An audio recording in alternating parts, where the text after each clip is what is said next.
The next two women on stage will be from Brazil. One is called Adélia Borges and the other is called Paula Dipp. One was the student of the other. They're both critical to that's what I'm saying. I felt a sort of criticism towards the colonization as we do in design from the Western Europe to the rest of the world. Adélia Borges, who's going to talk first, is a curator and a journalist. And the title of a lecture, of both lectures, are so very beautiful that I want to tell. Ms. Adélia Borges is going to say, the title is "Design Should Not Be an Esperanto." Please welcome on stage.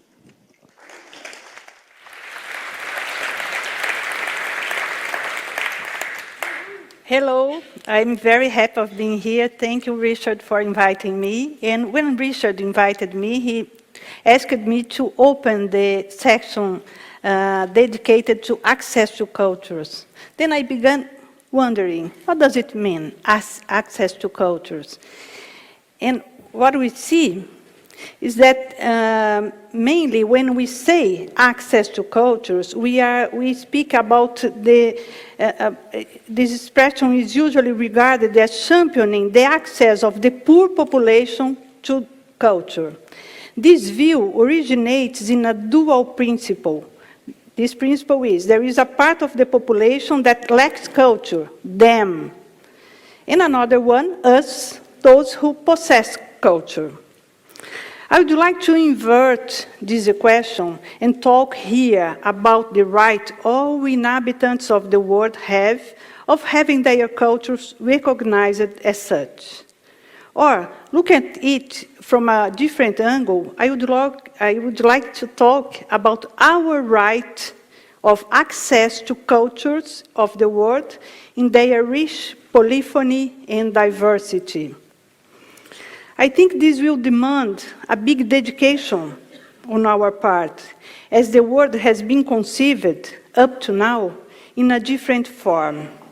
The experience of colonization is nothing but an attempt to impose a new way of life to the others, to the uncivilized people.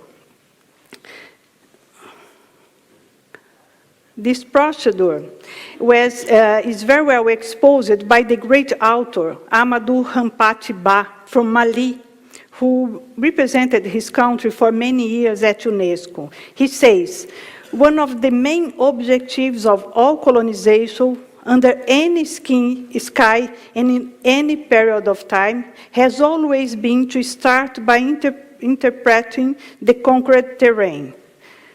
First, they have to root out from the spirit, as if they were weeds, values, habits, and local cultures, so that they saw in their place the colonizers' values, habits, and culture, considered as superior and as the only ones that have validity.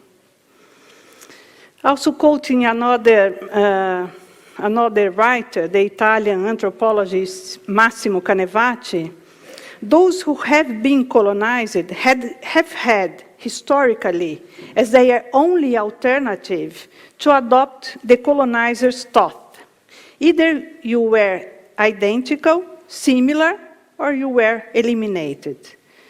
So if you are identical, you are not, we are denying, you are an Esperanto. You have to, all of us would have to speak the same language. I think the effects of colonization extend themselves beyond the political victory of independence movements. This can be felt very strongly in the economical domain and also in the cultural domain. The power to define what is and what is not culture has remained in the metropolis.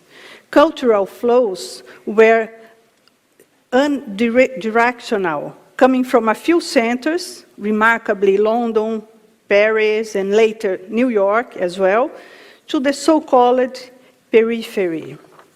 In this division, the Southern Hemisphere was left with the role of being an exporter of raw materials and importer of finished goods, lifestyles, and trends. If we think about Brazil, the situation was more or less like this. But I think this one-way route from the north to the south is changing. Macro transformations in economy, politics, communication, etc., are leading cultural exchanges to become multidirectional. So, these exchanges are leading us to a multipolar world. And this situation brings some challenges and opportunities for the design field. Historically, designs created in Latin America, Africa, South Asia, Oceania were sorely disregarded. Objects we have created for our daily lives, logos we have created for our brands, signs we have developed to publicize our ventures were simply ignored. We can change it now, but we have to do this in a way that will not repeat the regard of colonial past. Let's take the example of one field of design, this crafts revival has been taking place in Latin America, South Asia, and Africa mainly. It's a design based on local knowledge and crafts. But I think that this word crafts deserves a little explanation. In the South, when we say crafts, we mean collective initiatives containing all components related to problem solving, to proper use of raw materials, to problems related to production techniques, etc. In a kind of production that is often made in large series, sometimes using not just hands, but also tools and machines. It's pretty different from the crafts seen from an European perspective. I am now traveling in many parts of Brazil to interview people for a book I am writing about crafts, design, and social innovation in my country. Let's have a look on some places and some faces of artisans that I have been in touch lately. Then I think you will understand better my perspective.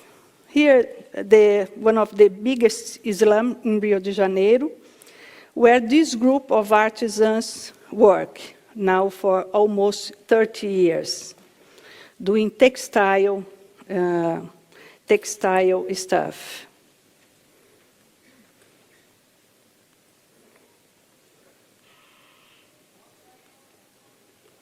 Then I went to Amazon, in a place, few population, the forests very present. And how should we do what they are doing with the raw materials we can find there?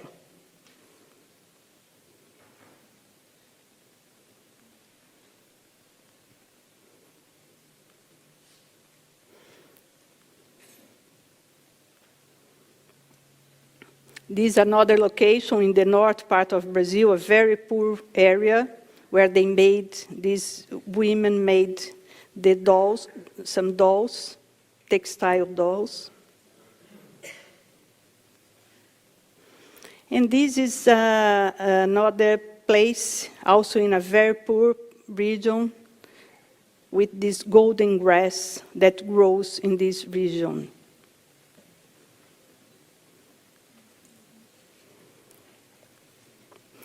Well, some of these photos were taken in workshops conducted by Brazilian or foreign designers in search of the preservation of productive techniques which had been passed down through generations, but with the incorporation of new elements of design. They are making use of the potential of local materials, maybe natural, as this one, maybe artificial, as this cardboard, recycled cardboard. They are improving the standards of quality of the product. They are developing graphic and packaging design for the artisanal pieces, and they are helping to anchor the formal references of the objects in local landscape. A report in 14 Latin America countries calculated that the artisans represent 6% of general population and 18% of the economically active population. So when we speak about crafts in Latin America, we are speaking about reducing the exodus of the population from the countrysides to the cities. We are speaking about something that generates a great social and economic impact, and something that has a relevant cultural significance. I consider this report very, very important. I have been one of its warmest defenders, proclaiming it as a journalist, a lecturer, a curator, and in my 4 years passage as director of the Brazilian Design Museum. Here, one of the exhibitions I have made there on textile design. However, there also have been many mistakes, many bad experiences, and I think that they come from the lack of a real dialogue, the lack of real respect for local cultures. Some teams are going to communities, taking with them ready-made projects, so the artisans end up elaborating with their own hands something that others have created. This posture, in this posture, designers or design students come with their brain, and crafts people only with their skills, their hands. It's common to see, I have few time, I think that if the artisans are seen as mere suppliers of labor, the designers and manufacturers must make this clear. And they should not call their projects social design. And also they should obey the laws concerning labor. I think we must urgently reflect upon this encounter. And as well, we have to share methodologies which can allow a true dialogue. Powerful voices are making their contribution. For instance, Bruce Nussbaum, the North American journalist, he wrote this, and he says, should we take a moment now that the movement is gathering speed to ask whether or not American or European designers are collaborating with the right partners, learning from the best local people and being as sensitive as they might be to the colonial legacies of the countries they want to do good in. And he asks, might Indian, Brazilian, and African designers have important design lessons to teach Western designers? 2 years before, the English author, John Takara, had already given his view. The most powerful lesson for me, after 20 years working as visitor on projects in India and South Asia, is that we have more to learn from smart poor people on things like ecology, connectivity, devices, and infrastructures than they have to learn from us. About 80% of the world's population lives with less than 10 US dollars a day or less. What objects, visual signs, and systems have them developed to be used in their daily lives? I think we have to unveil their solutions as manifestations of creative intelligence. I began researching popular objects made in Brazil a decade ago, and it's amazing how they can surprise us with smart solutions, how they can teach us. Here we see barbecue grills made of discarded materials, sold by something around 2 or 3 euros. Now these objects belong to a collection I am curating in a new museum in São Paulo. We have showed these exhibitions in these devices at the exhibition Puras Misturas, Pure Blends, that I have curated last year in this new museum. Here we see a cart for selling coffee in the streets. Some of the objects we saw there. Also popular stools. I think that some of them show very sophisticated formal solutions and also lessons of ergonomic understanding. And sometimes these creations are reappropriated by trained designers in Brazil.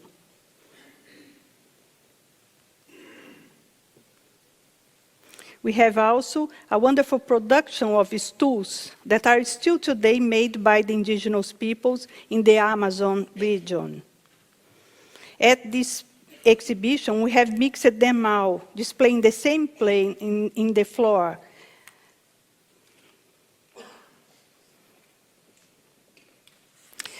As I said in the beginning of this talk, what is in question is our right of access to the cultures of the world. Professor Ranjan, who spoke yesterday, he made a mapping of artisan skills all across India and published the results of this in the book Handmade in India. I wish I had access to the wonderful things he must have found. In the same way, I have access to Italian furniture exhibitions or to Apple's new products.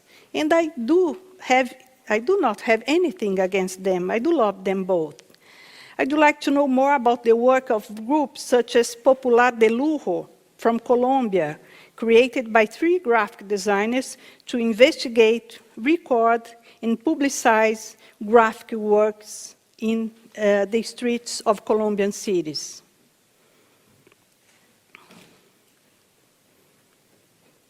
I am now getting in touch with a collection of African popular design, and I am amazed with some solutions they have.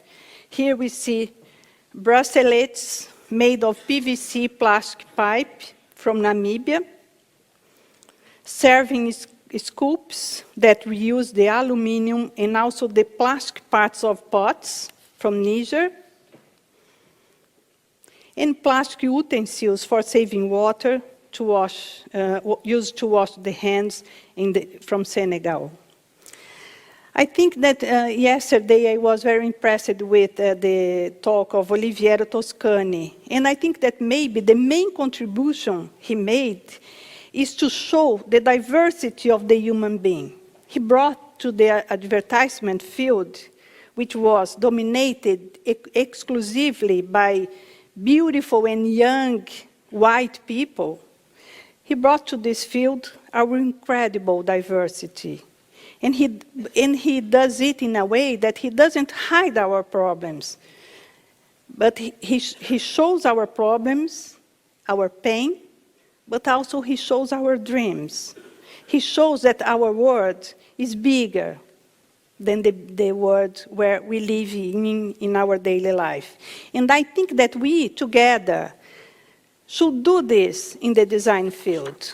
So we would be able to see in magazines, museums, seminars, publications, the objects and visual systems generated by social entrepreneurs in countries like Mauritania, Ghana, Kenya, Tanzania, Burkina Faso, Mali, Mozambique, Congo, Vietnam, Cambodia, Peru, Mexico, Chile, Uruguay, Paraguay, Argentina. And I think that if you are speaking about access to cultures, we must understand that access entails the end of boundaries. And there is a boundary of prejudice as well, which we must tear down, so we can finally see the creations of the other 90% of the world population in their real qualities. Design can play a key function in creating a more diverse and sustainable cultural panorama instead of an uniform Esperanto. Let's now diffuse and celebrate the diversity of our design. The inclusion of emerging countries as important partners in the world set is transforming many things, and it ought to shake design concepts as well. Overcoming colonialism and a geopolitical reconfiguration of the world are finally bringing us to a non-hierarchic vision of cultures. We have this opportunity today. Let's use it wisely. Thank you.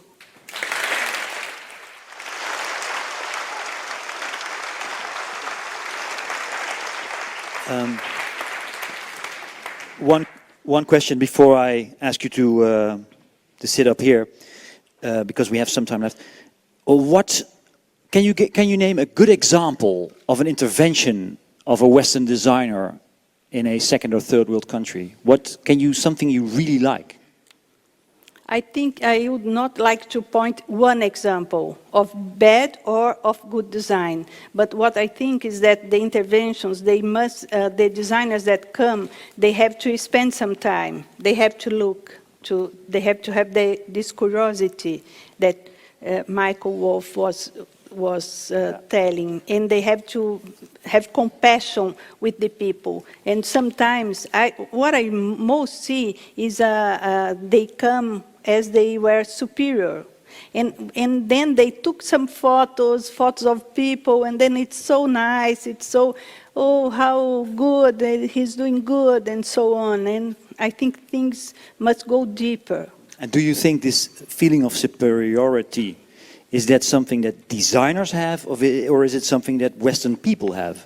Designers have. I think Please come and sit.